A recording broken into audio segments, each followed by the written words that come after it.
In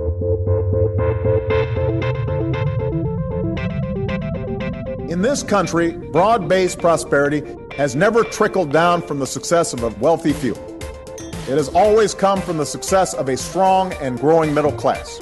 That's how a generation who went to college on the GI Bill, including my grandfather, helped build the most prosperous economy the world has ever known. That's why a CEO like Henry Ford made it his mission to pay his workers enough so they could buy the cars that they made. And yet, for much of the last century, we have been having the same argument with folks who keep peddling some version of trickle-down economics. They keep telling us that if we convert more of our investments in education and research and healthcare into tax cuts, especially for the wealthy, our economy will grow stronger. Now, the problem for advocates of this theory is that we've tried their approach. At the beginning of the last decade, the wealthiest Americans received a huge tax cut in 2001 and another huge tax cut in 2003. We were promised that these tax cuts would lead to faster job growth. They did not. The wealthy got wealthier, but prosperity sure didn't trickle down. Instead, during the last decade, we had the slowest job growth in half a century. There was a period when insurance companies and mortgage lenders and financial institutions didn't have to abide by strong enough regulations. And what was the result? Profits for many of these companies soared, but so did people's health insurance premiums. Patients were routinely denied care, often when they needed it most.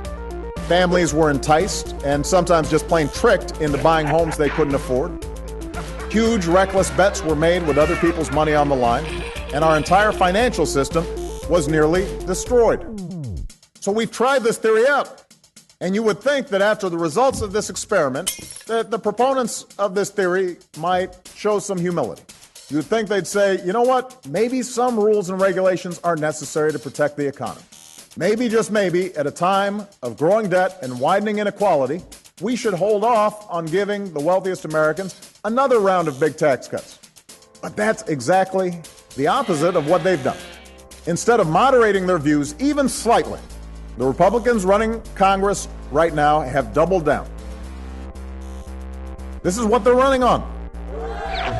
This larger debate that we'll be having about the size and role of government, this debate has been with us since our founding days. But no matter what we argue or where we stand, we have always held certain beliefs as Americans. We believe that in order to preserve our own freedoms and pursue our own happiness, we can't just think about ourselves. We have to think about the country that made those liberties possible. We have to think about our fellow citizens with whom we share a community. We have to think about what's required to preserve the American dream for future generations. And if we keep that in mind and uphold our obligations to one another and to this larger enterprise that is America, and I have no doubt that we will continue our long and prosperous journey as the greatest nation on earth. Thank you. God bless you. God bless the United States of America. Thank you.